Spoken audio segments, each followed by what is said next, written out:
Will the Talladega jinx move with it? From the time NASCAR's biggest, fastest track opened in 1969, it has been plagued by strange occurrences. There's a spooky explanation. According to local legend, Andrew Jackson drove the Talladega Indians from their valley in northern Alabama almost 200 years ago. As the tribe fled, a medicine man supposedly put a curse on the place. Whether the tale is true or not, more eerie incidents have happened at Talladega than all other NASCAR tracks combined. The only driver strike in NASCAR history was at Talladega during the very first race in '69. There was a massive crash in the Winston 500 of '73. The wreck occurred in 2 waves and wiped out half the field. Benny Parsons says there was so much debris on the backstretch it looked like the crash of a 747 airliner. Later in that race, former Winston Cup champion Bobby Isaac stopped his car on pit road without warning and crawled out. Nothing was wrong with the car. Isaac said he was quitting because a voice told him to park. In 1974, a dozen top cars were sabotaged on the eve of the race. Tires and brake lines were cut. Sand was put in gas tanks. Buddy Baker called it attempted mass murder. The culprit was never caught. In '75, Tiny Lund was killed during a race he wasn't even supposed to be in. In '86, the star of the Winston 500 was delayed when a gate crasher stole the pace car on pit road and ran 2 laps around the track before the police forced him to a stop. In '87, Bobby Allison cut a tire while running 207 miles an hour, and his car almost sailed into the grandstand. In '93, driver Davey Allison suffered fatal injuries in the crash of a helicopter he was attempting to land near the garage area. This is a chilling amount of trouble and tragedy, and it makes you wonder about the story of the Indian curse. From humble mountain roots in North Carolina to speed records that still stand today, this modest champion was the first title holder in a decade of change in NASCAR. Early in his career, racing the short tracks of North Carolina, Bobby Isaac's fiery personality was well known. But once he harnessed that energy into the race car, he became one of the hardest chargers the NASCAR circuit has ever seen. Bobby escaped to the racetrack to seek refuge from a difficult childhood. He worked in a textile mill as a boy, looking for means to support the large Isaac family. He came from a rather large family. His father died when he was very young. He was about 5 when his father died. And his mother died when he was 12. Bobby started to groom his skills around the Carolina short tracks, building a reputation as a hard charger with a short fuse, but a huge desire to win. Many times he would tell me that he had to win the race, because he had to win the race to get enough money to be able to get back home. With a jump start from Ralph Earnhardt, Bobby Isaac's career began to take off. Dodge called Bobby Isaac in 1967, looking to team him with the K&K Dodge, fueled by Nord Krosskoff, and veteran crew chief Harry High. Bobby and Harry clicked immediately. He understood Bobby's idiosyncrasies. He knew how to get the most out of him. Bobby's performance over the next 3 seasons made the Big Wing Daytona a favorite, as the K&K Dodge won 20 races. In 1969, Bobby set the single-season record for pole positions with 20. After 3 successful years, the K&K team focused on the championship going into 1970. With 5 races to go, Bobby went to Charlotte with a 50-point lead. 3 weeks later, Harry and Bobby went to Rockingham determined to clinch the title. He didn't seek publicity, didn't seem to care that much about it. In fact, he would avoid it more times than not, even after he won the championship. I'm not sure whether Isaac in the latter part of his career was really that interested in the type of things that you have to do in Winston Cup, the time that it takes, and he was a very private person. You just didn't see him on PR ventures. He didn't do that kind of stuff. He was a little more private than that, and he got caught in a scene where he had to be a good PR man also in racing. And I don't think Isaac ever fit that pattern. Bobby Isaac, the fastest race driver in the world. Be sure to watch for Bobby Isaac because he plans to be right on their bumper and hook right in the draft with them. Here it comes, the victory for Bobby Isaac. In the 1970 season, Bobby Isaac had the best car on the track. It's the number 71 K&K's Poppy Red. It's a Dodge Charger Daytona. Buddy Parrott with Harry Hyde and the rest of the crew as Isaac drives them to victory lane. My competition in the point race seemed to fall away, and I seemed to be left all by myself. Bobby Isaac, NASCAR Grand National Champion.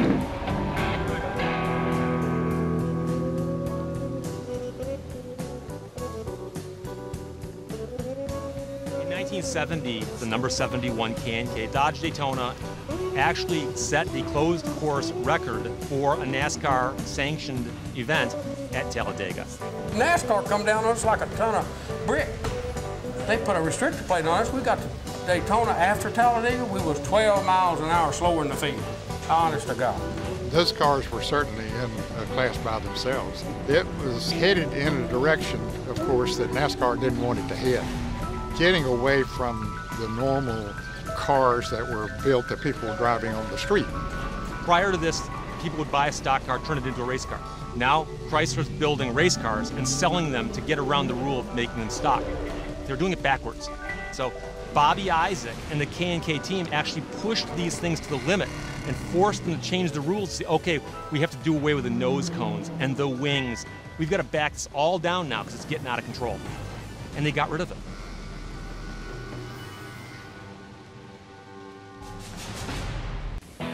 The following year, Dodge became frustrated with rule changes in NASCAR, and team owner Nord Krauskopf decided to expose his K&K team to new challenges. He sent Bobby and crew to the famous Bonneville Salt Flats in Utah to rewrite the record books, and they did just that. Well, we had never been to Bonneville, never seen it, didn't know anything about it, and we took 2 truckloads of stuff out there and spent 2 weeks and literally worked ourselves to death. Some of the records we broke had been standing since 1953 when we broke them. The team that they took to Utah to try to set those speed records, they were unique, every one of them. But I think it was the right team for Bobby Isaac. They all have a different fascination of wanting to make that car go fast. For the person he was, Bonneville was a perfect situation for him. If you ain't talking, you don't hear nothing. You don't see nothing but salt. Knowing Bobby, yeah, he liked that. The solitude that he had, relaxed and quiet, doing something he liked to do without having to think about the world or anything else. I'm just going to do this one thing. Isaac run this course, and that car was never straight. It was in a yaw position all the way through.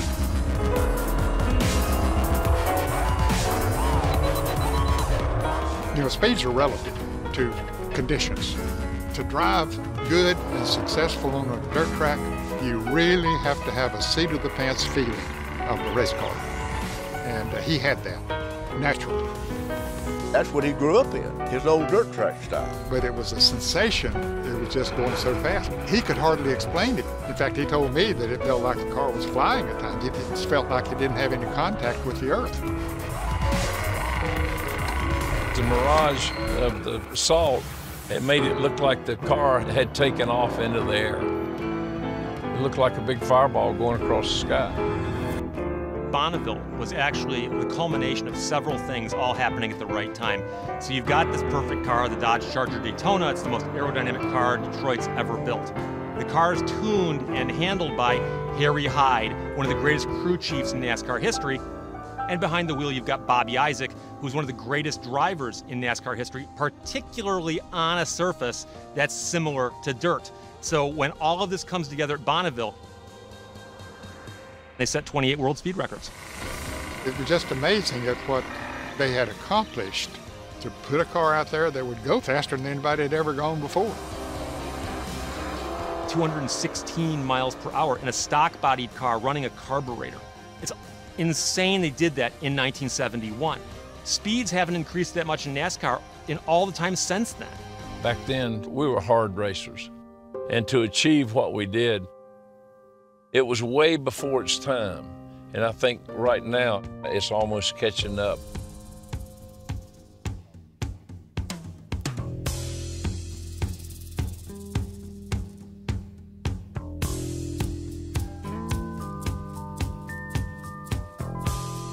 Awake. Shake dreams from your hair, my pretty child, my sweet one. Choose the day and choose the sign of your day, the day's divinity. First thing you see.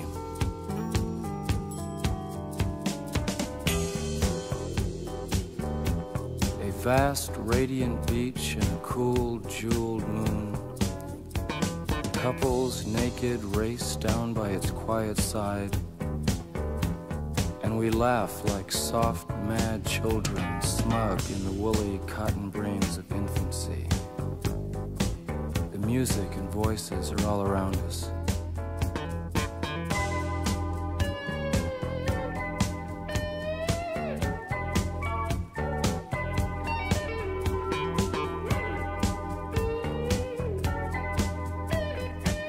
As the tribe fled, a medicine man supposedly put a curse on the place.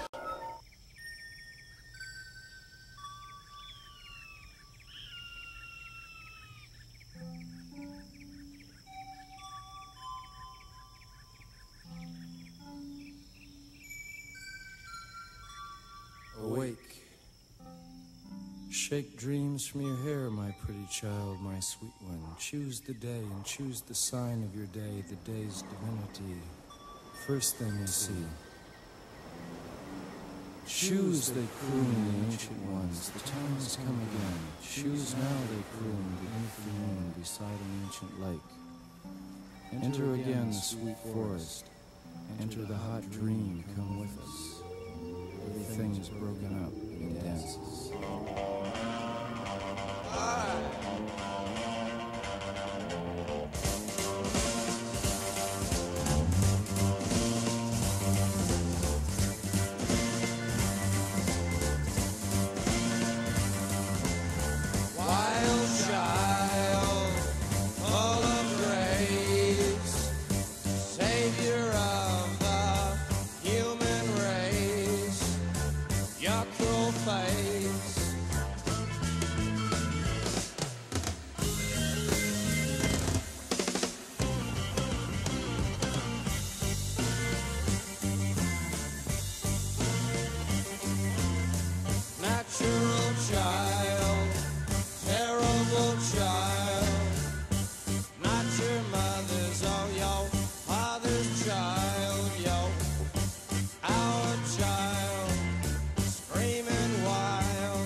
With the success of the number 71 Dodge, Krauskopf decided to add a second car to his stable.